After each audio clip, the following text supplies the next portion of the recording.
안녕하세요. 소독입니다. 여러분들하고 파이썬 프로그래밍 강의를 진행을 하고 있는데, 자, 이번 시간은 저희가 이제 클래스하고 객체라는 개념을 접근을 할 수 있도록 하겠습니다.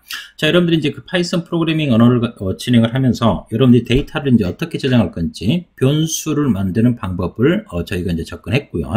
자, 그와 같은 이제 변수를 갖다 이제 그룹화 시켜가지고 좀 더 효율적으로 관리할 수 있는 방법이 없을까? 그게 이제 그 파이썬 쪽에서 가장 많이 빈번하게 쓰는 리스트라는 개념을 갖다 볼 수가 있었고요. 자, 그와 같은 데이터들을 갖다 조작하기 위해서 우리가 함수를 어떻게 만들 건지를 배웠습니다. 자, 그러면 이제 우리가 이제 그 파이썬 언어 같은 경우는 기본적으로 이제 처음부터 요 클래스라는 개념을 처음부터 이제 언급해서 우리가 접근했었죠. 데이터 타입부터.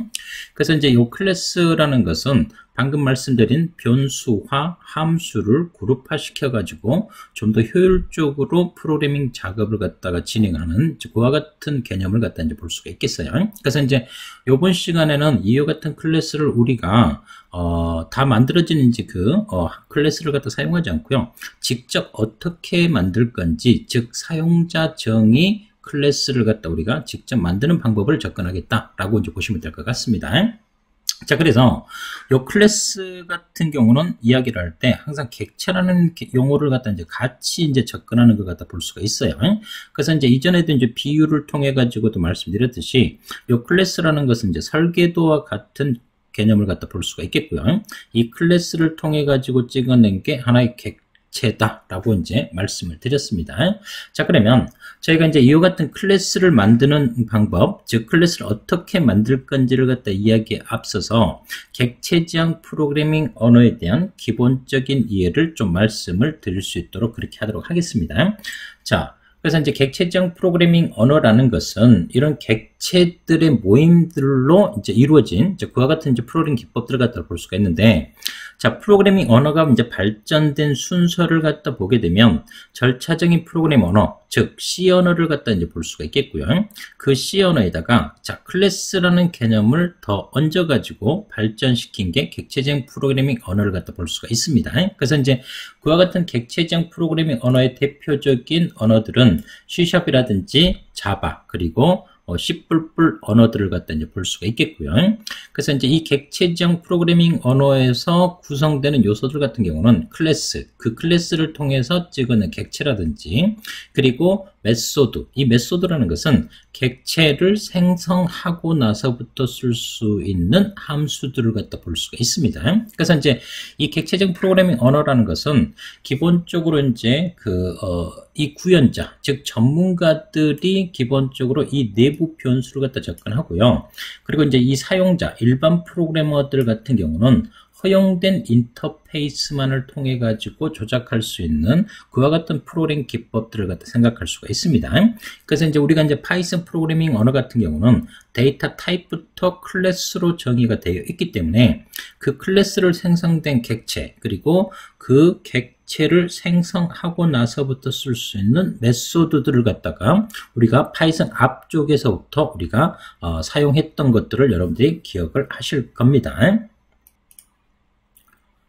자, 그렇다면 요 객체적 프로그래밍 언어의 가장 대표적인 3대 특징을 갖다 우리가 좀 살펴보겠는데, 자, 객체적 프로그래밍 언어에서 가장 첫 번째 특징은 캡슐화라는 개념을 갖다 볼 수가 있습니다.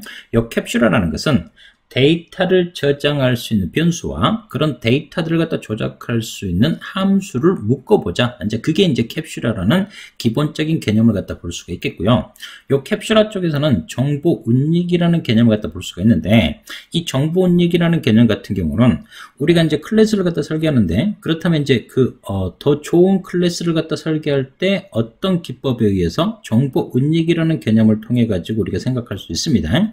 즉, 변수 같은 경우는 기본적으로 내부적으로 숨겨가지고 일반 프로그래머한테 그 허용된 인터페이스만을 갖다 제공해가지고 조작할 수 있도록 하는 개념이 정보 운익 개념을 갖다 볼 수가 있겠어요. 그래서 이제 우리가 이제 캡슐화라는 개념을 통해서 클래스를 갖다 설계를 하고요. 더 좋은 클래스를 갖다 설계하기 위해서 정보 운익이라는 개념을 갖다 활용을 하겠다라고 이제 보시면 될 것 같습니다. 지금 이제 그 용어적인 측면으로만 이야기를 하기 때문에 쉽게 쉽게 와닿지는 않을 수 있겠지만 추후에 이제 저희가 이제 강의를 진행하면서 클래스를 설계하고 더 좋은 클래스를 갖다 설계하기 위해서 파이썬 문법에 따라서 우리가 진행을 해볼 수 있도록 하겠고요. 자, 두 번째 같은 경우는 다형성이라는 개념을 우리가 생각해 볼 수 있는데, 이 다형성 같은 경우는 비유를 들게 되면 여러분들이 컴퓨터를 갖다 쓸 때 USB 인터페이스를 갖다 기본적으로 사용을 하실 거예요.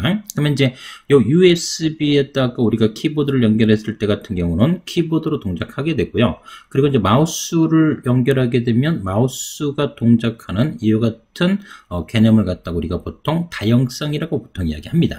그래서 이제 이 다형성 쪽에서 같은 경우는 다중정의라는 개념을 갖다 볼 수 있는데, 자, 여러분들이 이제 함수를 갖다 만들 때 파이썬 언어에서 같은 경우는 똑같은 이름의 함수가 여러 개 나올 수 있다라는 것을 우리가 접근했었습니다. 자, 이와 같은 개념은 함수 다중정의라고 이야기를 하는데, 객체적 프로그래밍 언어 쪽에서는 함수 다중정의 개념을 갖다 기본적으로 다 대부분 제공해주고 있습니다. 그래서 이제 C 언어에서 같은 경우는 똑같은 이름의 함수가 나올 수가 없고요. 객체적 프로그래밍 언어인 파이썬이나 C++ 같은 경우는 동일한 이름의 함수가 여러 개 나올 수 있고, 그 뒤에 따라오는 인자의 형식이나 종류, 개수에 따라서 원하는 함수가 호출되는 그와 같은 동작 과정을 생각할 수가 있겠습니다.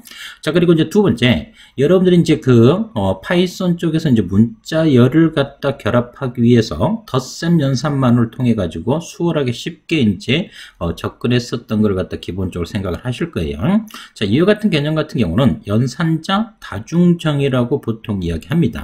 자, 그래서 이제 우리가 이제 그 덧셈 연산을 갖다 기본적으로 했을 때 P연산자가 기본적으로 수치형 데이터가 오게 되면 기본 연산이 수행이 되는 거고요. 만약에 이제 P연산자로 문자열 객체가 오게 되면 두 개의 문자를 갖다 결합하는 동작을 할 수 있도록 연산자 다중정의, 즉 다형성을 갖다 기본적으로 제공을 해주고 있다라고 이제 생각을 해보시면 될 것 같습니다. 자, 이번에는 저희가 이제 객체적 프로그래밍 언어의 세 번째 특징인 상속성을 갖다 좀 보겠는데요. 자, 요 상속이라는 개념 같은 경우는 기본적으로 이제 A라는 클래스가 있습니다. A라는 클래스에 멤버 변수도 있고 멤버 함수도 있고 여러 가지. 근데 내가 B라는 새로운 클래스를 갖다 설계를 하려고 해요. 근데 이제 이 B라는 클래스를 보니까 기본적으로 세 번째의 내용 같은 경우는 A 클래스와 거의 동일한 내용으로 이루어져 있고, 더 추가적으로 내가 한 줄 정도만 이렇게 추가하는 이와 같은 B라는 새로운 클래스를 갖다가 생성한다고 합시다. 그러면 기존에 존재하는 이제 이 A라는 클래스가 가지고 있는 소스 코드를 여러분들이 컨트롤 C, 컨트롤 V를 통해 가지고 똑같이 복제를 해야 되는 그와 같은 동작 과정을 생각할 수밖에 없어요. 근데 이제 상속이라는 개념을 갖다 하게 되면 내가 이제 이 A라는 클래스를 갖다 상속을 받아서 새로운 B라는 클래스를 갖다 만들겠다. 하지만 상속을 받았기 때문에 이 A라는 클래스가 가지고 있는 기본적인 내용들은 그대로 물려받습니다. 그래서 여러분들이 새로 코딩한 것 같은 경우는 요 한 줄, 새로 추가된 내용만 코딩을 더 추가적으로 하면 된다. 그래서 이제 상속이라는 개념은 요 부모 클래스가 가지고 있는 내용을 그대로 물려받아서 새로운 B라는 클래스를 갖다 만드는 그와 같은 동작 과정을 생각할 수 있어요. 그래서 이제 부모 클래스에서 없는 기능을 갖다 내가 새로 추가할 수도 있고요.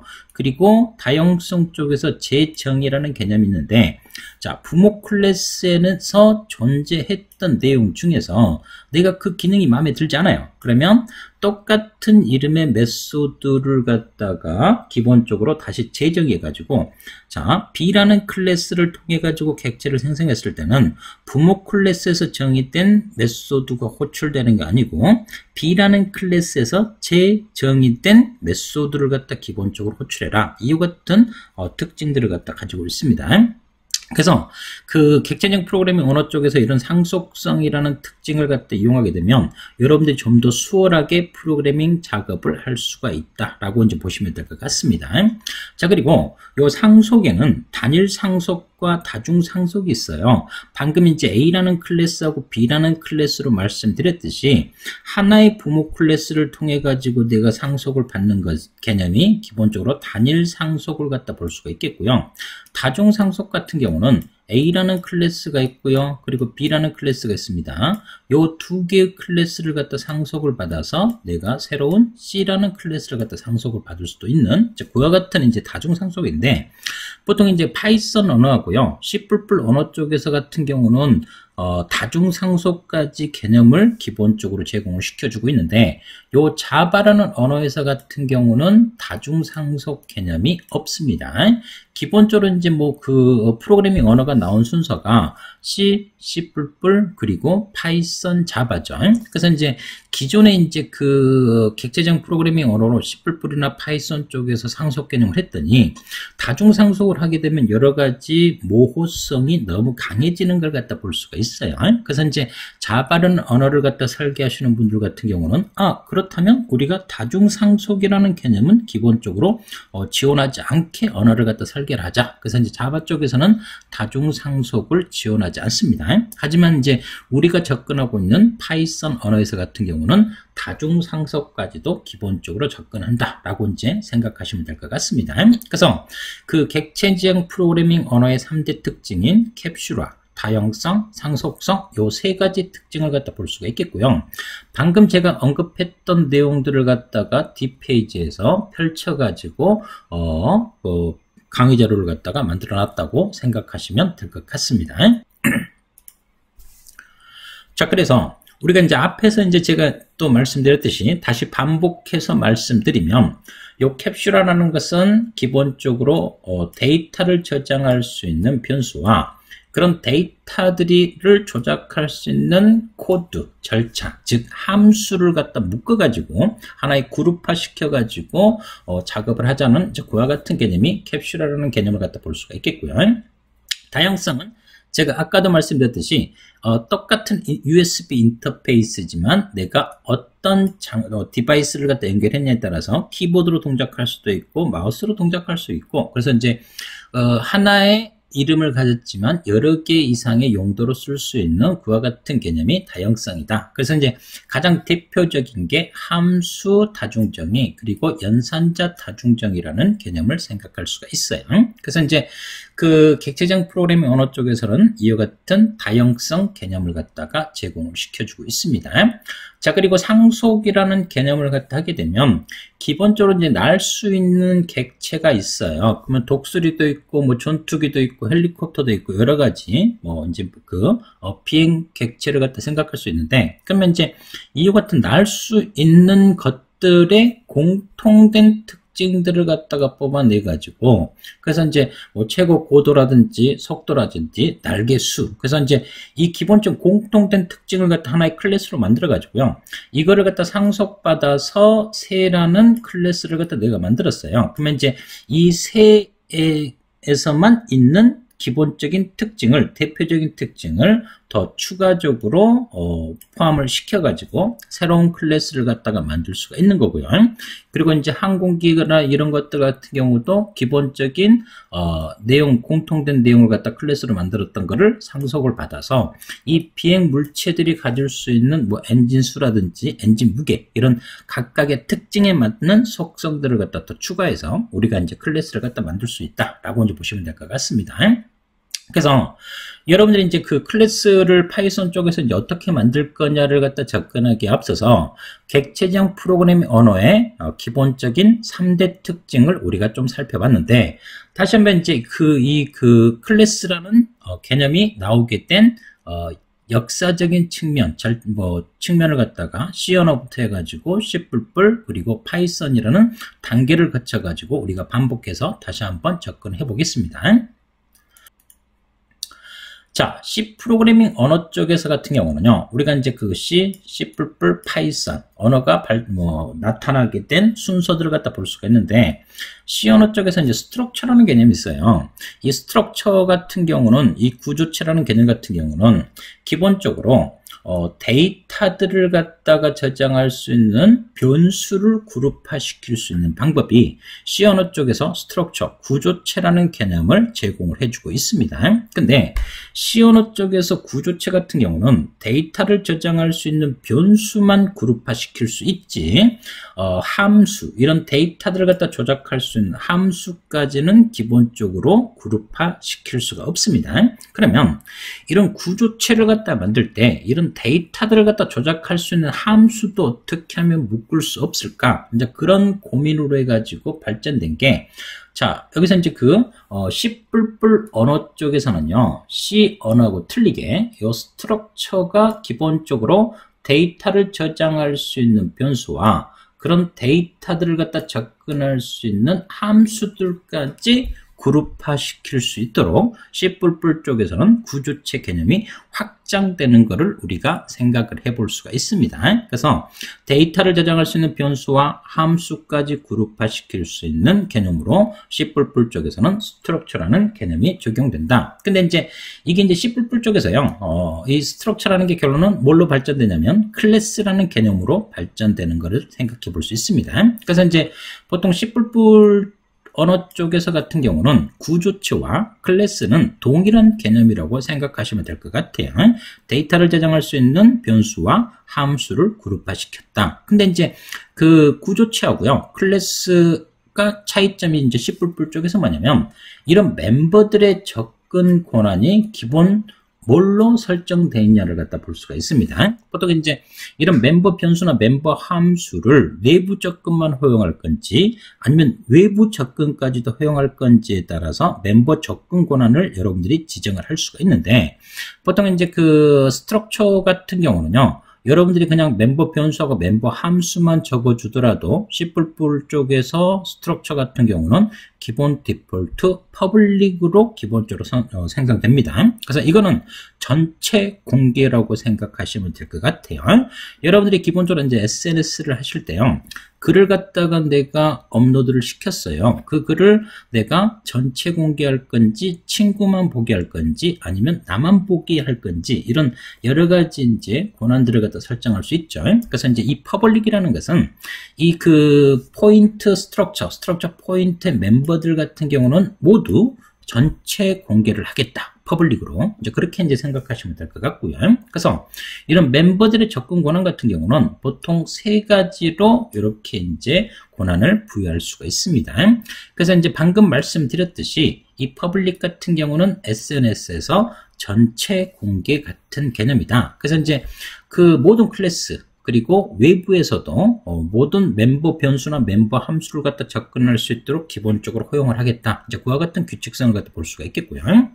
자, 그리고 요 프라이빗 같은 경우는 요거는 내부, 내가 생성한 요 클래스 안에서만 내부에서만 접근을 허용하겠다라고 생각하시면 될 것 같아요. 요거는 SNS에서 보면 내가 작성한 글을 전체 공개도 하지 않고 친구 공개도 하지 않고 나만 보겠다. 즉 클래스 구조체 안에 생성되어 있는 member 변수와 member 함수는 오직 나만 접근하겠다라고 이렇게 접근을 생각할 수가 있습니다. 그래서 앞쪽에서요, 우리가 그 객체적 프로그래밍 언어의 대표적인 특징인 캡슐화 쪽에서 더 좋은 클래스를 갖다 설계하기 위해서는 기본적으로 정보 은닉이라는 개념을 통해 가지고 클래스를 설계하는 게 더 좋은 클래스를 갖다 설계하는 거라고 말씀드렸어요. 그래서 보통 멤버 변수 같은 경우는 프라이빗으로 내부 접근만 허용할 수 있도록 설계를 하고, 멤버 함수 같은 경우는 퍼블릭으로 설계해서 외부에서 접근을 허용할 수 있도록 이렇게 설계하는 게 보통 정보 은닉, 더 좋은 클래스를 설계하는 방법이다 라고 보시면 될 것 같습니다. 자, 그리고 요 프로텍티드 같은 경우는 기본적으로 상속을 받은 클래스에서만 접근을 허용하겠다. 즉 A라는 클래스를 갖다 내가 상속을 받아가지고요, 자 B라는 클래스를 갖다 이렇게 만들었어요. 그러면 C라는 클래스에서 같은 경우는 허용을 하지 않고요, 자 요 A가 가지고 있는 멤버들을 내가 나를 물려받은 자손들한테만 기본적으로 접근을 허용하겠다 라고 보시면 될 것 같습니다. 그래서 보통 이런 멤버들을 갖다 하기 위해서 퍼블릭이라든지 프로텍티드, 프라이빗 요 세 가지 멤버 접근 권한을 기본적으로 부여할 수 있는데, C++ 쪽에서 같은 경우는 기본적으로 이제 클래스를 설계할 때 이 그 키워드를 갖다가 직접 명시를 해가지고 멤버 조건을 갖다가 보통 부여를 하고요. 근데 이제 그 파이썬 같은 경우는 프로텍티드 같은 경우는 여러분들 이름 지을 때 앞에다가 언더바를 하나를 갖다가 붙여주면 프로텍티드가 되고요. 뭐 프라이빗 같은 경우는 언더바를 2개 주면 기본적으로 저 프라이빗으로 내부 조건을 허용하도록 지정을 할 수가 있습니다. 그래서 이제 언어들마다 여러분들이 뭐 퍼블릭이라든지 뭐 프로텍티드, 뭐 프라이빗으로 이렇게 설정할 수도 있고요. 파이썬에서는 언더바 하나냐, 언더바 2개냐, 아니면 언더바가 아무것도 없는 경우수 같은 경우는 퍼블릭으로 기본적으로 멤버의 접근 권한을 설정을 할 수가 있습니다. 자, 그렇다면 저희가 이제 그 객체적 프로그래밍 언어의 기본적인 특징, 왜 객체적 프로그래밍 언어가 나오게 됐는지, 그리고 이제 그와 같은 객체적 프로그래밍 언어의 가장 대표적인 특징들을 갖다 우리가 좀 살펴봤습니다. 그러면 파이썬 언어 쪽에서 같은 경우는 우리가 클래스를 어떻게 설계하는지 그 문법적인 내용들을 갖다가 접근을 해볼 수 있도록 그렇게 하도록 하겠습니다. 자, 이전에도 말씀드렸듯이 이 클래스라는 것 같은 경우는 뭐예요? 데이터를 저장할 수 있는 변수와 함수를 갖다 기본적으로 그룹화 시켜놓은 게 하나의 클래스다 라고 이제 보시면 될 것 같습니다. 근데 이제 이 클래스 쪽에서 클래스에서 설계된 함수 같은 경우는 보통 메소드라는 용어를 쓰죠. 즉 클래스를 통해서 생성된 객체를 생성하고 나서부터 쓸 수 있는 함수를 하나의 메소드라고 보시면 될 것 같습니다. 그래서 이제 이 클래스는 하나의 설계도라고 보시면 될 것 같고, 그런 설계들을 통해 가지고 찍어낸 게 하나의 객체다. 그래서 이제 우리가 이제 파이썬 거의 자료형부터 이야기할 때 클래스 같은 경우는 보통 설계도라고 비유할 수 있고, 그런 설계도를 통해 가지고 실체화시킨 게 객체다. 그래서 이제 또 다른 비유를 들게 되면 붕어빵을 찍어내는 기계가 있고요. 그 붕어빵을 여러 가지 재료를 갖다 내 가지고 붕어빵을 만들어서 실체화시킨 게 붕어빵이라는 하나의 객체가 되겠죠. 그래서 이런 클래스를 통해 가지고 객체를 생성하는 걸 갖다가 보통 인스턴스화 시켰다라고 보통 이야기를 합니다. 그래서 파이썬 쪽에서 같은 경우는 이런 클래스를 갖다 만들 때요. 자, 클래스라는 키워드를 갖다 기본적으로 이용을 하시면 될 것 같아요. 파이썬 쪽에서 함수를 만들 때도 이제 df라는 디파인을 기본적으로 함수를 갖다 정의하기 위해서 df라는 키워드를 갖다 썼던 것처럼 파이썬 쪽에서는 기본 사용자 정의형 클래스를 갖다 기본적으로 만들 때 클래스라는 키워드를 갖다 줄 수가 있겠고요. 여기다가는 여러분들이 기본적으로 그 클래스명을 여러분들이 지정을 해주시면 됩니다. 그래서 이제 우리가 변수를 만들든 함수를 만들든 클래스를 만들든 기본적으로 식별자 규칙에 위배되지 않도록 그 규칙에 위배되지 않도록 클래스명을 갖다가 만들어 주시면 될 것 같고요. 자, 근데 여기 클래스를 갖다 만들 때요, 여러분들이 요 가로는 치셔도 되고 안 치셔도 되고 상관없습니다. 그래서 이제 자동차 클래스, 카 클래스를 갖다 기본적으로 하나 만든 거고요. 지금 보시면 요 그 카 클래스를 갖다 만들었는데, 얘 같은 경우는 이제 그 블록 안을 갖다 보게 되면 패스라는 키워드로 만들어졌어요. 이것도 하나의 빈 클래스 하나를 갖다가 만든 거하고 똑같다. 그래서 이제 이 카 클래스를 통해 가지고 기본적으로 객체를 생성하는 것도 가능하다라고 이제 보시면 될 것 같습니다. 자, 그래서 여기 이제 그 카 클래스를 통해 가지고도 기본적으로 객체를 갖다 생성할 수가 있는데, 자, 그러면 이제 그 여러분들이 딱 봤을 때, 아니 클래스 해가지고 카 클래스를 만들었는데 패스라는 키워드로 빈 껍질문으로 아무것도 없는데 이것도 하나의 클래스가 될 수가 있냐? 파이썬 쪽에서는 기본적으로 이제 클래스하고 카 클래스를 이렇게 이제 설계를 하면, 파이썬에서 클래스가 정의될 때 자동으로 기본 속성들이 여러분들이 만들지 않더라도 기본 속성들이 기본적으로 이제 포함이 됩니다. 그래서 이제 그 딕셔너리로 통해 가지고 기본적으로 속성들을 갖다 이제 확인할 수 있는데, 이거는 언더바 기본적으로 2개입니다. 언더바 2개. 그래서 이제 카 클래스에 있는 속성 정보를 갖다 볼 때 딕셔너리로 해가지고 언더바 딕트로 해가지고 기본적으로 여러분들이 내용을 갖다가 이제 볼 수가 있어요. 그래서 요거 같은 경우는 카 클래스에서 여러분들이 만들지 않아도요, 이와 같은 속성들이 기본적으로 자동 생성된다. 여러분들 만들 필요 없이요. 그리고 앞에서도 이제 멤버 접근을 할 때 파이썬 쪽에서는 언더바 하나를 붙였냐, 두 개 붙였냐, 안 붙였냐에 따라서 권한이 틀려진다고 했는데, 보통 퍼블릭 같은 경우는 이름을 갖다 지를 때 아무것도 안 준다겠죠. 하지만 이와 같이 앞에 언더바 두 개가 있고 끝에 언더바 두 개가 있으면 이 속성 같은 경우도 기본으로 어떤 접근 권한으로 보냐면 퍼블릭으로 기본적으로 보는 거를 생각할 수가 있습니다. 그래서 이제 그 딕트를 통해서 이제 기본적으로 여러분들이 클래스의 속성을 갖다고 확인할 수 있겠고요. 그래서 이제 이 그 프린트를 통해 가지고 요 카 클래스의 속성을 갖다 한번 찍어봤어요. 그러면 여러분들이 만들지도 않은 기본 속성이 기본으로 자동 생성되어 있는 것을 갖다 볼 수가 있습니다. 그래서 여기서 보시면 자, 모듈이라는 속성이 있어요. 이 모듈이라는 속성은 실행했을 때, 스크립트를 실행했을 때 기본 값을 갖다 뭘로 갖냐면 메인이라는 이름으로 속성 값을 갖는 것을 볼 수가 있습니다. 자, 그리고 자, 딕트 같은 경우는 기본적으로 이 클래스의 속성을 담고 있는 딕셔너리. 그래서 이제 변수라든지 메소드라든지 기타 속성들의 값을 갖다 확인하고 싶을 때 딕트를 통해 가지고 여러분들이 딕셔너리의 값들을 갖다가 확인할 수가 있습니다. 자, 요 독터 같은 경우는 요거 같은 경우는 이제 기본적으로 자, 독스트릴인데 이거는 이제 클래스에 작성된 도큐먼트라고 보시면 될 것 같아요. 이거는 다른 이야기를 하면 여러분들이 이제 프로그래밍 작업을 할 때 주석을 여러분들이 다시는 거를 할 수가 있는데 주석 같은 경우는 프로는 수용하고 상관없죠. 자, 이 도큐먼트 같은 경우도 기본적으로 독스트링 같은 경우도 클래스에 대한 기본적인 설명, 주석 같은 역할이라고 보시면 될 것 같아요. 그래서 이제 이 카 클래스가 어떤 클래스인지, 자동차 클래스인지 그와 같은 것들을 기본적으로 도큐먼트로 해가지고 기본적으로 명시를 할 수가 있습니다. 그리고 위크 레퍼런트 같은 경우는 약한 참조를 갖다 지원하기 위한 기본적인 속성이고요. 그리고 이제 파이썬 3점에서 기본적으로 자, 그 파이썬 13.2에서 기본적으로 새로 추가된 옵션이 13.2에서 기본적으로 추가된 속성이 자, first line number 요거 같은 경우는 디버깅이라든지 디어셈블 과정 쪽에서 줄 번호를 갖다 즉 각 클래스가 몇 번째 줄에서 설계됐냐 이런 이제 라인 넘버라든지 이런 것들을 갖다 하는 거기 때문에 이거는 이제 디버깅 쪽이기 때문에 참고만 하시면 될 것 같습니다.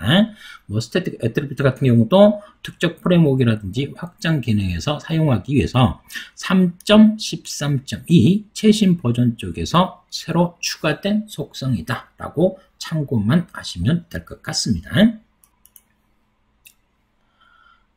자, 그렇다면 자, 여러분들이 이제 딕트를 통해 가지고 딕셔너리로 해 가지고 카 클래스의 기본적인 속성을 한번 봐봤을 거예요. 그래서 이제 독스트링 같은 경우는 이와 같이 작은 따옴표를 3개에서 우리가 긴 문자를 만들 때 썼던 방법이 있죠. 그래서 이제 이 카 클래스는 무슨 클래스냐? 자동차 클래스라는 하나의 주석 같은 역할을 생각하시면 될 것 같습니다. 자, 그리고 슬롯이라는 기본적인 속성을 갖다 이용해 가지고요. 자, 이 슬롯 같은 경우는 기본적으로 카 클래스를 갖다 만드는데 여러분들이 추가할 수 있는 속성은 모델과 컬러와 스피드 이 3개의 속성만 기본적으로 허용하겠다라고 이제 보시면 될 것 같습니다. 그래서 이제 여기 카 클래스를 통해 가지고 마이카1이라는 객체를 갖다가 생성을 했어요. 이거는 카 클래스고 얘는 카 클래스에서 찍어낸 마이카1이라는 객체가 되겠죠. 그래서 이제 카 클래스의 속성과 마이카1에 대한 속성을 갖다 찍어보게 되면 카 클래스 같은 경우는 기본적으로 이제 빈 클래스에도 가지고 있는 기본 속성을 갖다 볼 수가 있겠고요. 마이카1에서는 기본적으로 속성이 아무것도 없는 걸 갖다가 우리가 생각해 볼 수가 있습니다. 그래서 이제 이 마이카1에다가요, 여러분들이 모델이라는 속성을 갖다 하나 추가시키면 마이카1이라는 객체를 갖다 생성하고 나서 모델이라는 속성에다가 이 클래스에 대한 값을 갖다가 명시를 한 거고요. 자, 그리고 이제 여기서 이제 기본적으로 이제 얘를 갖다 이제 만드는데, 여기서 이제 마이카1이라는 요 객체에다가 모델이라는 속성을 추가를 했다고 해서, 자, 마이카 클래스를 통해서 마이카2라는 객체를 갖다 내가 하나 또 객체를 하나 또 찍어냈어요. 그러면 요 마이카1에다가 내가 모델이라는 기본적인 속성을 갖다 기본적으로 추가했다고 해서 요 마이카2에도 모델이라는 속성이 자동 추가되는 건 아닙니다. 마이카2에도 여러분들이 모델이라는 속성을 갖다 추가하고 싶으면 방금 마이카1.모델 해가지고 속성 값을 부여했던 것처럼 마이카2.모델 해가지고 속성 값을 더 추가적으로 만들어 주셔야 된다라고 이제 보시면 될 것 같습니다. 그래서 이제 이런 식으로 객체를 실체화 시킨 다음에 이런 속성 값들을 갖다가 여러분들이 필요하면 추가를 진행을 할 수가 있는 거를 볼 수가 있어요. 자, 그래서, 자, 요거를 갖다 이제 클래스를 갖다 정의를 하고요. 객체를 갖다 생성하는 과정들을 갖다가 우리가 좀 생각해 볼 수 있도록 그렇게 하도록 하겠습니다. 자, 방금 말씀드렸던 것처럼 여기서 이제 기본적으로 자동차 클래스를 갖다가 기본적으로 정의를 했어요. 이거는 보통 사용자 정의 클래스. 그래서 우리가 자동차 클래스, 카 클래스를 갖다 기본적으로 만들었다라고 이제 생각하시면 될 것 같습니다. 그래서 여러분들이 이제 여기서 클래스를 갖다 생성했으면 그 클래스를 통해 가지고 뭐를 갖다 만들어내야 돼요? 객체를 갖다가 생성을 시켜야 되겠죠. 그래서 마이카라는 객체를 갖다 기본적으로 카 클래스에서 이렇게 찍어냈습니다. 그러면 아까 여러분들이 그 각각의 이제 속성들을 갖다 보기 위해서요. 각 클래스에 대한 속성을 갖다가 기본적으로 볼 수가 있겠고요. 아니면 자 마이카에 대한 기본적인 속성을 갖다가 우리가 생각을 해볼 수가 있겠어요. 자, 그래서 자 클래스의 속성하고요. 객체의 속성을 갖다 한번 찍어 봅시다. 그러면 자 우리가 이제 빈 클래스를 갖다 이렇게 만들었지만 요 카 클래스의 카 클래스에 아무것도 없죠. 내가 멤버 변수도 만들지 않고 함수도 만들지 않았지만 이렇게 이제 그 빈 껍질의 클래스를 만들더라도 자동으로 기본적으로 생성되는 속성을 갖다 볼 수가 있겠고요. 마이카라는 객체를 갖다 만들었습니다. 여기에 이 속성 값을 보니까 아무것도 없죠. 앞에서 이제 강의 자료 쪽에서 모델 컬러 스피드라는 속성은 기본적으로 여러분들이 객체를 생성하고 나서 추가시키는 작업들을 갖다 생각할 수 있어요. 그러면 내가 이제 그 카 클래스를 통해 가지고 자 마이카2도 만들고 여러 개의 객체를 갖다 내가 만들고 싶어요. 그러면 자, 이 객체를 내가 뭐 하나, 두 개, 세 개, 다섯 개, 10개를 갖다 만드는데 객체를 만들 때마다 마이카1에다가 모델 컬러 스피드를 따로따로 또 추가시켜주고 마이카2에다가 또 따로따로 속성을 갖다 추가시켜주고 이러면 우리가 이제 클래스를 만든 게 의미가 없어지잖아요. 그래서 여러분들이 이제는 자동차 클래스를 갖다 만들 때요. 자, 여기다가 자, 모델 해가지고 자, 모델 해가지고 자, 모델이라는 요 속성을 갖다 기본적으로 이렇게 줄 수가 있습니다. 그리고 자, 컬러라는 속성을 갖다가 이렇게 이제 주는 걸 갖다 볼 수가 있겠고요. 자, 그리고 스피드라는 속성을 갖다 이렇게 줘요. 그러면 자, 여러분들이 이 카 클래스에서 모델 컬러 스피드를 갖다 기본적으로 값을 추가할 수 있는 것들도 생각해 볼 수가 있겠고요. 자, 그 다음에 우리가 함수도 그래서 이제 클래스라는 것은 멤버 변수하고 함수를 갖다 기본적으로 그룹화 시켜 놓은 거기 때문에 드라이브라는 메소드를 통해 가지고 내가 뭐를 갖다 하겠다? 스피드 값을 갖다가 자 기본 100이지만 내가 기본 값은 기본적으로 0값으로 설정할 수 있겠고요. 스피드를 0인데 내가 드라이브라는 메소드를 하게 되면 얘는 속도를 뭘로 바꾸겠다? 100으로 바꾸겠다라고 이제 생각을 하시면 될 것 같습니다. 그래서 이런 식으로 클래스를 갖다 설계할 때 객체 생성하고 내가 개별적으로 하나씩 추가하지 않고요.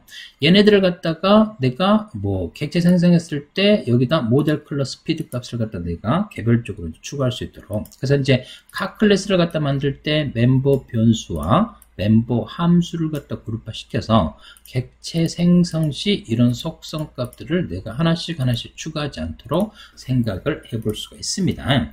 자, 근데 자, 여기서 이제 마이카 1, 2, 3를 갖다 해가지고 제가 모델 컬러 스피드 값을 줬어요. 모델 컬러 스피드 값을. 하지만 여기 마이카 1, 2, 3의 기본적으로 속성이 모델 컬러 스피드 값이 아무것도 나오지 않는 걸 갖다가 볼 수가 있습니다. 그래서 이제 요거 같은 경우는 자, 카 클래스를 갖다 만들긴 했지만 요 모델 컬러 스피드 같은 경우는 보통 생성자 함수를 통해서 객체가 생성되자마자 바로 속성을 갖다 추가할 수 있도록 여러분들이 더 추가적인 함수들을 갖다가 만들어 주셔야 된다라는 것을 우리가 생각을 해볼 수가 있습니다.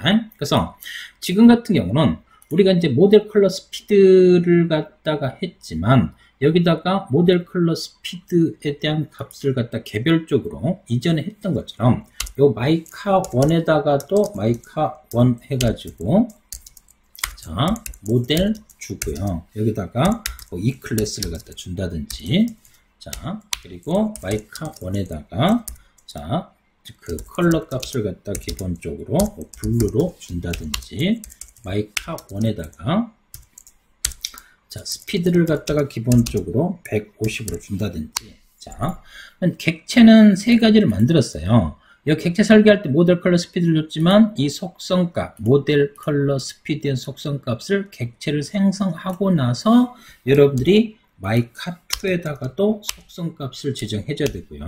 마이카 3에도 기본적으로 속성값을 지정을 해 주셔야 됩니다.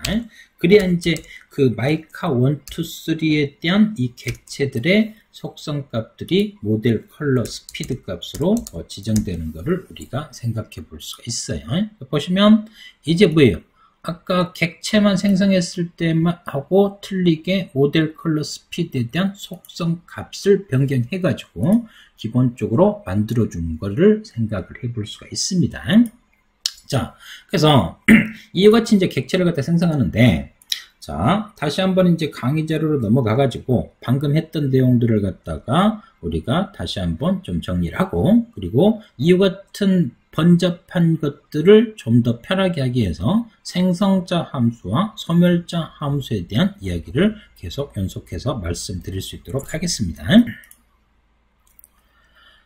자, 우리가 이제 빈 클래스를 만들었다가 요 카 클래스에다가 멤버 변수와 멤버 함수까지 추가했고요. 그럼 카 클래스를 통해서 마이카 1, 2, 3라는 객체를 갖다 생성을 시켰어요. 그래서 instance라는 내장 함수 같은 경우는 이 객체가 특정 클래스에서 인스턴스화 됐는지 여부를 갖다가 참과 거짓으로 true, false 값으로 기본적으로 넘겨주는 내장 함수를 갖다 볼 수가 있겠고요. 자, 방금 말씀드린 것처럼 요 카 클래스에서 제가 객체를 3개를 생성했습니다. 그래서 마이카에 대한 속성 값을 모델 컬러 스피드 값을 변경시켰고요. 또 마이카 2에 대한 속성 값을 또 추가적으로 변경을 시켜줘야 되겠죠. 그리고 이제 요 마이카 1에 대한 메소드, 점에서 드라이브라는 메소드를 통해 가지고 스피드 값을 갖다 0에서 100으로 변경시켜주는 걸 볼 수가 있습니다. 그래서 아까 소스 코딩을 통해서 이제 말씀드렸듯이 이 마이카 1에 대한 속성값, 모델 컬러 스피드 값을 내가 개별적으로 변경했던 것처럼 마이카 2도 마이카 3도 매번 객체를 생성하고 나서 여러분들이 속성값을 변경해야 되는 그와 같은 번거로움을 갖다가 생각할 수 있는데, 이런 문제점을 갖다 해결하기 위해서요, 기본적으로 이제 그 파이썬 쪽에서 생성자와 소멸자 함수를 우리가 좀 생각을 해볼 수 있도록 그렇게 하도록 하겠습니다. 자, 생성자 함수와 소멸자 함수라는 것은 기본적으로 뭘 의미하냐면 객체 생성과 동시에 자동 호출되는 함수를 보통 생성자 함수라고 이야기를 해요. 지금 보시면 카 클래스를 통해 가지고 마이카라는 객체를 생성했어요. 그러면 아까 같은 경우는 객체를 생성하고 나서 제가 모델 컬러 스피드라는 속성을 따로따로 추가를 해줘야 되는 걸 번거로움을 갖다 생각할 수가 있습니다. 근데 자, 여러분들이 클래스를 갖다 설계할 때요, 여기서 init라는 뭐 객체를 갖다 초기화하는 이 생성자 함수, 이거는 여러분들이요 임의적으로 함수 이름을 갖다 변경할 수가 없습니다. 자, 이 부분 같은 경우는 객체 생성과 동시에 자동 호출되는 함수다 라고 이제 보시면 될 것 같아요. 그래서 내가 마이카 1, 2, 3를 갖다 하더라도 매번 뭐요? 모델 컬러 스피드에 대한 기본적인 속성 값을 지정을 할 수가 있다라고 이제 보시면 될 것 같습니다. 그래서 이제 마이카 1의 속성을 모델 컬러 스피드를 추가하고 마이카 2에 모델 컬러 스피드를 추가하고 또 마이카 3에다가 모델 컬러 스피드를 추가하고 이런 번거로움을 갖다 해결하기 위해서 이런 생성자 함수를 우리가 생각을 해볼 수가 있어요. 자, 요거 같은 경우는 C++이라는 다른 객체지향 프로그래밍 언어하고 차이점을 갖다 볼 수가 있는데 C++ 쪽에서는요. 기본적으로 이제 그 생성자 함수나 이런 것들 같은 경우는 기본적으로 포함이 되거든요. 그리고 또 이제 그 생성자 함수 같은 경우는 C++ 쪽에서는 만약 클래스명이 카 클래스다. 그러면 멤버 생성자 함수 이름도 클래스명하고 똑같이 지정을 해주는데 파이썬 쪽에서는 언더바 2개로 해서 init로 해서 이게 생성자 함수입니다. 그래서 프로그램 그 객체 생성과 동시에 자동 호출되는 함수다라고 이제 보시면 될 것 같아요. 그래서 이제 우리가 이전에 카 클래스를 갖다 설계할 때 생성자 함수가 없어도 기본적으로 객체를 생성하고 동작이 됐었죠. 그래서 이제 모든 클래스 쪽에서요, 이런 생성자 함수가 무조건 꼭 있어야 될 필요는 없다라고 이제 보시면 될 것 같습니다. 자, 근데 자, 우리가 이제 생성자 함수라는 기본적인 개념을 갖다 좀 말씀을 드렸어요. 자, 그렇다면 지금 여기서 이제 마이카 1이라는 1, 2, 3라는 객체를 갖다 이렇게 만들었다고요. 근데 지금 여기서 이제 생성자 함수를 갖다 추가를 하게 되면 생성자 함수를 방금 소스 코드에서 기본적으로 봤던 것처럼 자, 모델하고 컬러 스피드를 생성자 함수 쪽에다가 기본적으로 포함을 시켜줍니다. 그래서 이제 모델 컬러 스피드. 자, 근데 여기다가 셀프라고 보통 적어주는데 이 셀프 같은 경우는 파이썬 쪽에서는 객체 자기 자신을 갖다 보통 의미합니다. 그래서 이제 요거 같은 경우는 보통 관례상 이제 파이썬 쪽에서 이제 셀프라고 하고요. 여러분들이 뭐 A라고 하나, 뭐 템프라고 하나, 그거는 상관이 없다라고 이제 보시면 될 것 같습니다. 그래서 여기서 이제 그 마이카 1이라는 객체를 생성할 때, 마이카 2라는 객체를 생성할 때, 그리고 마이카 3라는 객체를 생성할 때, 자, 여러분들이 자, 객체를 갖다 기본적으로 했는데요. 이 생성자 함수 같은 경우는 기본적으로 객체 생성과 동시에 자동 호출되기 때문에 제가 모델 컬러 스피드 값이 기본적으로 빈문자를 0, 내가 일일이 객체를 생성하고 나서 속성값을 추가하고 객체를 생성하고 속성값을 추가하고 할 필요 없이요. 이 객체 생성과 동시에 이 생성자 함수는 자동 호출되는 것을 볼 수가 있어요. 그래서 여기다가 메시지를 갖다가 한번 작성을 해볼까요? 생성자 함수 호출이라는 문자를 한번 출력을 해보면 제가 객체를 갖다 세 번 생성했기 때문에 이 객체를 생성했을 때 생성자 함수가 호출됐겠죠. 이 객체를 생성했을 때 생성자 함수가 또 자동 호출했을 때 거고요. 마이카 3라는 객체를 생성했을 때 또 뭐예요? 생성자 함수가 자동 호출되는 것을 볼 수가 있습니다. 그래서 이제 이렇게 이제 파이썬 쪽에서요, 여러분들이 생성자 함수를 갖다 기본적으로 이용하게 되면 이런 속성 값들을 갖다가 4번 내가 객체를 생성하고 나서 일일이 추가할 필요 없이 생성자 함수를 갖다가 자동 호출할 수 있도록 만들어 줄 수가 있다라고 이제 보시면 될 것 같습니다. 자, 그래서 이와 같은 생성자 함수 같은 경우도 기본적으로 함수기 때문에요. 여러분들이 함수 쪽에서 배웠었던 기본 인자, 디폴트 인자 개념. 그래서 이제 모델이라는 기본적으로 카 클래스를 갖다 만드는데 모델 컬러 스피드 값을 내가 아무것도 안 줬어요. 그러면 기본 값으로 빈문자열, 그리고 스피드는 0으로 설정하는 걸 갖다가 볼 수가 있겠고요. 그리고 이제 마이카 2라는 객체를 갖다 생성했을 때 같은 경우는 모델을 이 클래스로 줬고요. 컬러를 블루 줬고 스피드를 0으로 줬어요. 그러면 이제 요 마이카 2에서 모델 컬러 스피드 같은 경우는 여기서 지정한 요 값으로 기본적으로 설정이 되는 것을 볼 수가 있습니다. 그러면 여기서 이제 모델 컬러 스피드 같은 경우는 변수 중에서도 기본적으로 지역 변수 개념으로 생각하시면 될 것 같고요. 자, 그리고 이제 여기서 self.model을 갖다 했어요. 이거는 객체 자기 자신의 변수를 갖다가 볼 수 있습니다. 그래서 이제 객체 변수라고 생각하시면 될 것 같고요. 그래서 이제 여러분들이 이 모델이라는 요 지역 변수와 self.model이라는 요 변수는 기본적으로 틀린 변수다라고 생각하시면 될 것 같아요. 만약 여러분들이 여기다 셀프를 안 주고 모델 이코르 모델 하게 되면 그냥 지역 변수 모델의 값을 지역 변수 자기 자신에다가 저장하기 때문에 기본적으로 객체 변수인 self.model에는 모델 값이 저장이 안 되는 걸 갖다가 발생될 수도 있기 때문에 여러분들이 좀 주의를 하시면 될 것 같습니다. 그래서 이제 파이썬 쪽에서 같은 경우는요. 기본적으로 각 클래스 안에 있는 멤버 함수를 갖다 설계할 때는 항상 요 셀프 인자 하나는 기본적으로 지정을 해 주셔야 돼요. 근데 이제 C++이나 다른 어느 쪽에서는 그냥 가로만 이렇게 치면 되고 셀프를 굳이 안 주셔도 상관없지만 여러분들이 이 생성자 때 넘어가는 인자값은 3개더라도 기본적으로 셀프, 객체 자기 자신을 갖다가 지정할 수 있는 요 하나는 기본적으로 여러분들이 지정을 해 주셔야 된다라고 이제 보시면 될 것 같습니다.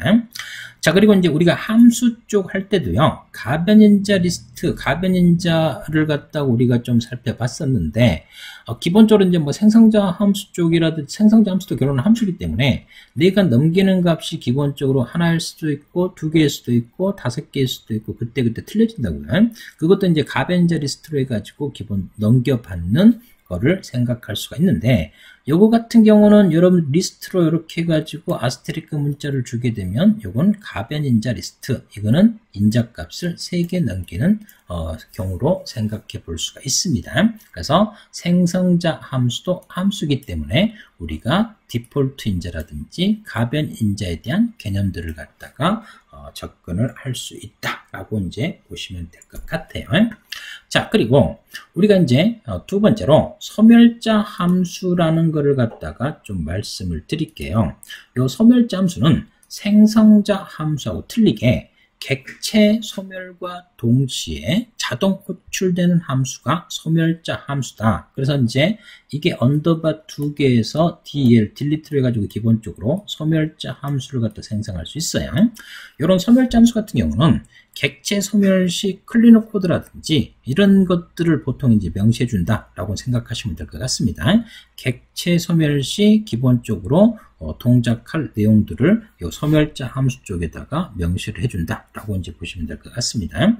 그래서 객체 생성 시 자동 호출되는 생성자 함수와 객체 소멸 시 자동 호출되는 소멸자 함수 두 가지를 말씀을 드렸어요. 자, 그래서 우리가 이제 그런 클래스를 갖다 설계하는데 아까 이제 우리가 이제 기본적으로 지역 변수라든지 아니면 객체 변수라는 용어를 갖다가 제가 좀 사용을 했는데 이번에는 클래스 변수라는 추가적인 변수 개념을 갖다 좀 말씀드릴게요. 자, 지금 여기 카 클래스를 기본적으로 설계했는데 생성자 함수가 있고요. 그리고 드라이브라는 멤버 변수가 있습니다. 그리고 카운트하고 스피드라는 게 있는데 지금 보시면 이제 카운터가 클래스, 카운터가 스피드 같은 경우 있는데 여기서 셀프도 있고 셀프 쪽에서도 기본적으로 셀프 스피드 0이 있는 걸 갖다 볼 수 있어요. 이 바깥에 함수 바깥에는 이 스피드하고요. 셀프.스피드는 서로 다른 겁니다. 셀프.스피드 같은 경우는 객체들마다 따로 존재하는 객체 변수를 갖다 볼 수가 있겠고요. 그리고 이제 카운트하고 스피드 같은 경우는 클래스에서만 하나 가지고 있는 거. 그래서 이제 이 카운트라는 클래스 변수하고 스피드라는 것은 내가 객체를 찍어낼 때마다 따로따로 생성하는 게 아니고요. 클래스 하나에서만 기본적으로 공통으로 가지고 있는 변수가 클래스 변수다. 우리가 이제 이전에 이제 지역 변수, 전역 변수 했던 것처럼 전역 변수 같은 경우는 A라는 함수든 B라는 함수든 C라는 함수든 어떤 함수에서도 기본적으로 쓸 수 있는 함수가 전역 변수였죠. 그래서 이제 클래스 변수 같은 경우는 객체마다 개별적으로 독립적으로 따로따로 생성하는 게 아니고 클래스에 하나 존재하는 것을 생각해 볼 수가 있어요. 그래서 여기서 이제 카운트라는 이 클래스 변수를 통해 가지고 보시면 자, 카운트 값 같은 경우 경우는 기본적으로 클래스 변수가 0으로 세팅됐습니다. 생성자 함수 호출될 때, 즉 객체를 하나 찍어낼 때마다 자동차 판매 대수를 갖다 카운팅하기 위해서 클래스명 car.count 해가지고 일씩 증가시켰어요. 그래서 이제 요 mycar1이라는 여기서 이제 1, 2, 3에서 객체를 3번 찍었으니까 찍을 때마다 요 count라는 거 클래스 변수를 찍어보게 되면 1, 2, 3이 이렇게 이제 출력되는 것을 볼 수가 있어요. 하지만 여기서 셀프. 우리가 이제 뭐 스피드라든지 이런 것 같은 경우는 각각 따로이기 때문에 mycar1이라는 객체에서 값을 바꿨다고 해서 mycar3에 대한 똑같은 스피드, 셀프.스피드 값이 변경되는 건 아닙니다. 그래서 객체 안에서 개별적으로 독립적으로 생성되는 객체 변수와 클래스에서 기본적으로 하나만 생성하는 클래스 변수에 대한 내용들을 생각해 볼 수가 있어요. 그래서 이제 여기 보시면 이제 mycar1에 대한 속성을 갖다가 딕트를 통해서 이제 기본적으로 이제 출력을 해본 경우 수를 갖다 생각할 수가 있겠고요. 그래서 mycar1에 보면 모델 그리고 컬러, 스피드 이게 이제 객체 변수로 가지고 있는 것을 볼 수가 있어요. 그리고 이제 car 클래스 쪽에서 car 클래스를 갖다 봤는데 요 car 클래스에서 기본적으로 카운트 값이 3을 갖고 있고 스피드 값이 0으로 이제 가지고 있는 거 이런 것들이 기본적으로 클래스에서 가지고 있는 속성 클래스 변수를 우리가 생각해 볼 수가 있겠습니다. 자, 그래서 지역 변수, 객체 변수, 클래스 변수 요 세 가지를 여러분들이 좀 구별해서 정리를 하시면 될 것 같아요. 자, 그래서 우리가 이제 파이썬 쪽에서 클래스를 갖다 만들 때는 클래스라는 키워드를 통해서 멤버 변수와 멤버 함수를 갖다가 그룹화 시켜가지고 그리고 객체 생성 시 자동 호출되는 생성자 함수 그리고 객체 소멸 시 자동 호출되는 소멸자 함수에 대해서 말씀을 드렸습니다. 그러면 앞에서 우리가 이제 객체적 프로그래밍 언어를 갖다 이야기할 때요. 3대 특징 중에 하나가 캡슐화라는 개념을 갖다 말씀을 드렸어요. 그래서 여러분들이 더 좋은 클래스를 갖다 설계하기 위해서는 이런 모든 멤버들을 갖다 기본적으로 프라이빗으로 선언하는 것을 갖다가 권장한다라고 말씀을 드렸습니다. 그러면 다시 한번 이 클래스를 갖다 설계할 때 여러분들이 멤버 접근 권한들을 갖다 설정할 수 있는데 C++이나 다른 객체적 프로그래밍 언어 쪽에서는 퍼블릭이라든지 뭐 프로텍티드, 뭐 프라이빗이라는 요 키워드를 갖다 직접 명시하지만 파이썬에서는 방법을 좀 틀리게 하고 있습니다. 여러분들이 멤버 변수나 멤버 함수 이름을 갖다 지을 때요. 앞이나 뒤쪽에 언더바를 아무것도 안 붙여주면 이 멤버 같은 경우는 퍼블릭으로 기본적으로 간주한다 라고 이제 보시면 생각하고 또 우리가 이제 생성자 함수 같은 경우는 보면 언더바가 앞에 2개 있고 뒤쪽에 2개 있죠. 이것도 기본적으로 퍼블릭으로 멤버 접근 권한을 생각할 수가 있습니다. 자, 프로텍티드 같은 경우는 기본적으로 상속을 받은 자손 클래스에서만 기본적으로 접근을 허용하는 것들. 그래서 앞에다가 언더바 하나를 갖다 붙여주고요. 뭐 프라이빗 같은 경우는 내부 접근만 기본적으로 허용하기 때문에 언더바를 몇 개, 언더바를 2개. 그래서 이제 언더바 하나를 갖다 쓰냐, 2개를 쓰냐에 따라서 프로텍티드냐, 뭐 프라이빗이냐, 멤버의 접근 권한을 이름에다가 명시를 할 수 있습니다. 이 규칙은 변수, 클래스 안에 있는 변수 이름을 갖다 지을 때도 클래스 안에 있는 함수 이름을 갖다 지을 때도 여러분들이 똑같이 적용을 할 수가 있다라고 이제 보시면 될 것 같아요. 그래서 지금 보시면 이제 이런 클래스가 있어요. 그래서 이제 이 클래스 안에서 내부 접근만 허용할 건지 아니면 이 클래스 바깥에서도 기본적으로 접근하는 외부 접근을 갖다 허용할 건지를 갖다가 생각할 수가 있는데 그래서 이제 뭐 퍼미션 테스트라는 기본적인 클래스를 하나 만들어 봤습니다. 그래서 이제 이 객체 변수를 갖다 기본적으로 만드는데 퍼블릭 그리고 언더바 하나 프로텍티드 그리고 언더바 2개 뭐 프라이빗이라는 객체 변수를 3가지를 만들었어요. 그러면 이 클래스 밖이 기본적으로 외부 접근이겠죠. 그러면 외부 접근을 허용하는 것 같은 경우는 퍼블릭밖에 없죠. 근데 이제 그 파이썬 쪽에서 같은 경우는 프로텍티드로 했을 때 외부 접근을 무조건 허용 안 하는 건 아니고요. 그냥 강제성은 좀 없어요. 그러니까 이제 다른 C++ 이나 이런 쪽에서 같은 경우는 뭐 기본적으로 이제 뭐 프로텍티드라든지 뭐 프라이빗하더라도 외부 조건은 무조건은 강제성을 가지고 맞지만 그 파이썬 쪽에서 같은 경우는 프로텍티드 같은 경우는 실제적으로 제약받는 건 아니고요. 일종의 이제 경고 표시로 사용을 한다라고 이제 보시면 될 것 같습니다. 그래서 지금 이제 정상적으로 수행되는 걸 봤을 때 퍼블릭하고 프로텍티드가 여기서 또 같이 이제 그 접근이 이제 출력되는 것 같아 볼 수가 있어요. 근데 이제 뭐 프라이빗 같은 경우는 기본적으로 외부 접근을 허용하지 않는다라고 이제 보시면 될 것 같습니다. 자, 그래서 이제 그 각각의 이제 클래스 멤버 접근 권한들을 갖다 여러분들이 파이썬 쪽에서 어떻게 설정하는지를 갖다가 생각해 볼 수가 있겠고요. 방금 말씀드린 것처럼 객체 변수 같은 경우는 자, 언더바 2개 프라이빗으로 내부 접근만 허용하고 이 멤버들을 갖다 접근하려면 함수 인터페이스를 갖다가 퍼블릭으로 만들어진 이 멤버 함수만을 통해서 접근할 수 있도록 설계를 하는 게 좋은 클래스를 갖다 설계하는 방법이 정보 은닉이다 라고 보시면 될 것 같습니다.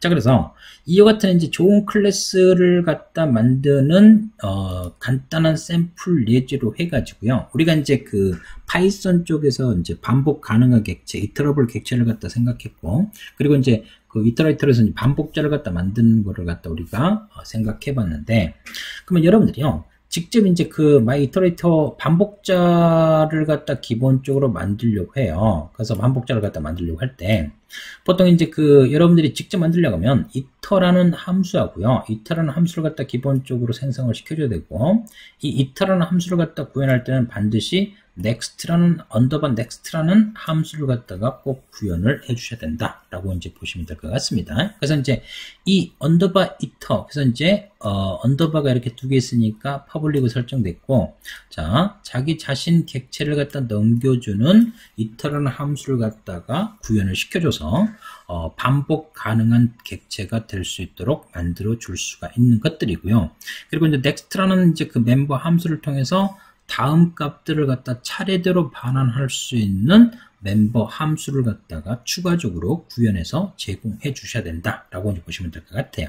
그래서 이제 이 myIterator 같은 경우는 기본적으로 데이터하고 포지션이라는 두 개의 객체 변수를 가지고 있어요. 근데 이제 이 데이터하고 포지션을 변수 이름을 이렇게만 주게 되면 퍼블릭이 되기 때문에 데이터하고 포지션이라는 이 그 객체 변수 같은 경우는 외부에서 접근이 가능하겠죠. 근데 언더바 두 개를 줘가지고 프라이빗을 설정했기 때문에 이 객체 안에서만 접근할 수 있도록 정보 은닉 개념으로 클래스를 갖다가 설계한 거를 생각해 볼 수가 있습니다. 그래서 여기서 이제 그 next라는 그 요 멤버 함수에서 같은 경우는 이 포지션이 기본적으로 이제 이 데이터 이게 이제 기본적으로 리스트로 이제 그 넘겨줄 텐데 이게 이 포지션이 이제 그 범위 레인지 범위를 갖다 넘어갔을 때 뭐 스탑 이터레이션을 갖다 발생시켜 가지고 종료시켜 주는 것들이고요.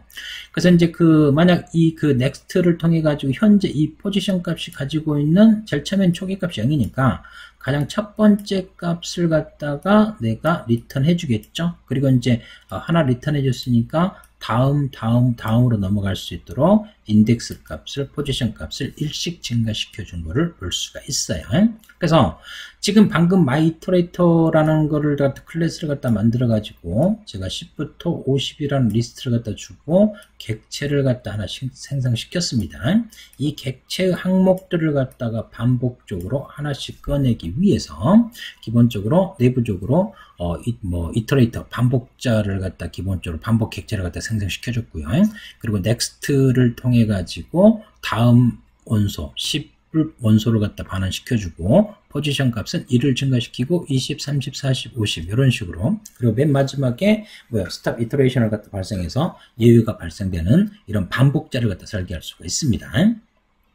그래서 이 반복자를 갖다 설계할 때 보시면 그 클래스를 갖다가 설계할 때 어떻게 설계했어요? myIterator라는 클래스를 갖다 설계하면서 멤버들 같은 경우는 기본적으로 프라이빗으로 내부 접근만 허용하고 주어진 함수 메소드를 통해 가지고 요 it하고 next 같은 경우는 기본적으로 퍼블릭으로 설정되어 있기 때문에 외부에서 접근할 수 있는 뭐가 되는 거예요? 인터페이스가 되는 거죠. 그래서 이제 바깥에서는 이 내부에 있는 정보가 어떤 정보를 갖다 가지고 있는지 알 필요가 없고요. 퍼블릭으로 허용된 이 인터페이스만을 통해 가지고 각각의 멤버 값을 조작할 수 있는 이와 같은 식으로 이제 클래스를 갖다 설계하는 게 더 좋은 클래스를 갖다 설계하는 거다라고 보시면 될 것 같습니다. 그래서 이제 저희가 이제 이번 시간에 이런 클래스, 그래서 파이썬 쪽에서 클래스를 갖다가 어떻게 설계할 건지에 대한 기본적인 내용을 갖다 말씀드렸어요. 그래서 객체지향 프로그래밍 언어의 3대 특징인 캡슐화, 다형성, 상속성을 갖다 볼 수가 있겠고요. 파이썬 쪽의 클래스를 갖다 만들 때 클래스라는 키워드를 통해서 여러분들이 데이터를 저장할 수 있는 멤버 변수와 그런 데이터를 갖다 조작할 수 있는 멤버 함수를 갖다가 만들 수가 있다. 근데 이런 멤버 변수와 멤버 함수를 갖다 만들 때 파이썬 쪽에서 이거를 내부 접근만 허용할 건지 외부 접근만 허용할 건지에 따라서 퍼블릭으로 하실 거면 그냥 이름 멤버 변수하고 멤버 함수를 이름만 명시하면 되고요. 근데 이제 얘를 갖다가 내부 접근만 허용하겠다, 뭐 프라이빗으로 하겠다 그러면 멤버 변수나 멤버 함수 이름 앞에다가 언더바 2개를 붙여주면 얘는 내부 접근만 허용하도록 프라이빗으로 정보 은닉 개념으로 생각할 수가 있겠고요. 만약 상속 개념까지 들어간다면 멤버 변수나 멤버 함수 이름에다가 언더바 하나를 갖다 붙이면 얘는 이 멤버들 같은 경우는 나를 상속받은 자성 클래스까지만 접근을 허용하겠다라고 명시해준다. 근데 이외적으로 퍼블릭 같은 경우는 멤버 변수하고 함수 이름만 적지만 앞쪽과 뒤쪽에 언더바 2개를 갖다가 다 붙여줬을 때는 그 경우서는 퍼블릭으로 인지한다 라고 보시면 될 것 같아요. 그래서 이제 우리가 이제 그 클래스의 속성을 갖다 딕셔너리 할 때도 보면 기본 생성되는 것들이 뭐 딕트 같은 경우도 보면 언더바 앞에 2개 있고 뒤에 2개 있는 걸 갖다 볼 수가 있어요. 기본으로 생성되는 그 속성들도 퍼블릭으로 외부 접근을 허용할 수 있도록 설계되어 있는 것을 볼 수가 있습니다. 근데 자, 이런 객체들을 갖다가 이제 그 생성하려고 할 때 매번 객체 생성하고 인스턴스 시키기 위해서 속성을 뭐 하나씩 추가시켜줬는데 그런 번거로움을 갖다 해결하기 위해서 여러분들이 생성자 함수 init라는 생성자 함수를 갖다 만들어낼 수가 있어요.